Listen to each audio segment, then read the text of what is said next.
In answer to some of your questions, I'd like to show you a blended background.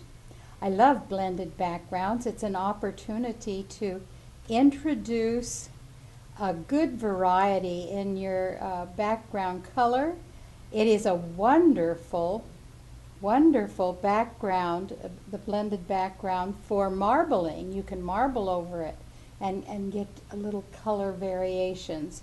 I've chosen today to do a yellow one that I'm going to use in our rose video. Now, I've chosen a basic yellow, and this is primrose, this is marigold, and this is mustard seed. This out here is all-purpose sealer because I'm going to show you something with it. Now, as far as a brush selection for your blended background, just a good old brush really works. This is an old brush, very old brush, and you can see it's got a bent bristle. This ought to work just wonderful.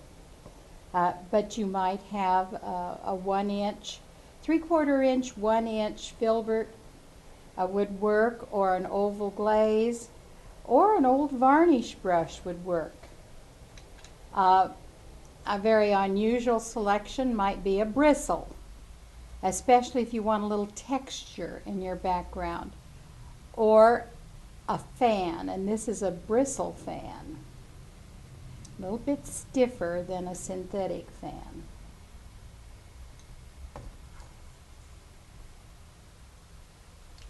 Since my choice would probably be a 1 inch brush, let me use a 3/4 1 inch brush, and I'll start with the basic color, and I'm going to put a little all-purpose sealer with it, which we'll talk about here in just a minute. Now this I call slip slap, this action.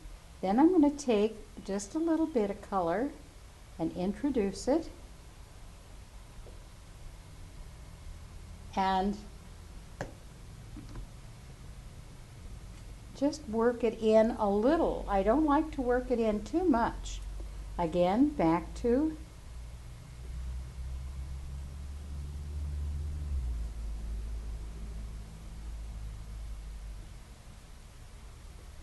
introduce a little of the accent color, which is very soft in this, and just get a slight modeling. Let's see what this would look like. Get a little more contrast there. And go back. Now I'm just mixing, brush mixing, the all-purpose sealer in with the background color. You could mix with the palette knife your all-purpose sealer right into the whole puddle of paint if you wanted.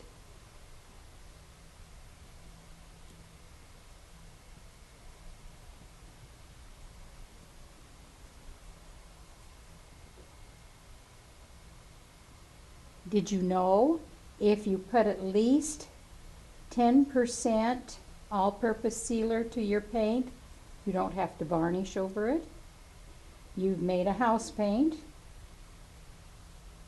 Well, why didn't we do that to begin with? Why didn't we just put it in there?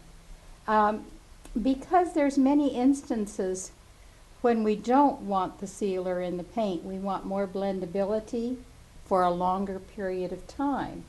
So one can put it in the paint when you want it, and not have it in the paint when you want to blend longer, for example, or you want a softer expression.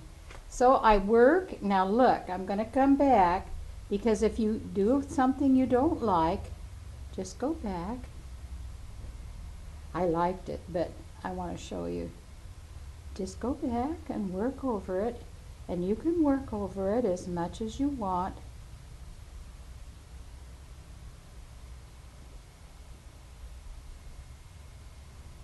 And most colors should give you a one coat coverage. If it doesn't, you just repeat. If you happen to be working with a paint that's more transparent, you could go ahead and give the object a coat of the base paint, in this case primrose, and then come and your second coat do your slip slap and blending, or you can do it both, both times. Again, the biggest caution I have to give you is if your object is to get this pretty mottled look, you don't want to overblend. You want to keep moving. When this dries, if it raised the wood grain a little bit, it may be sanded. I hope you enjoy this and try it with some different colors. But this I'm going to use soon.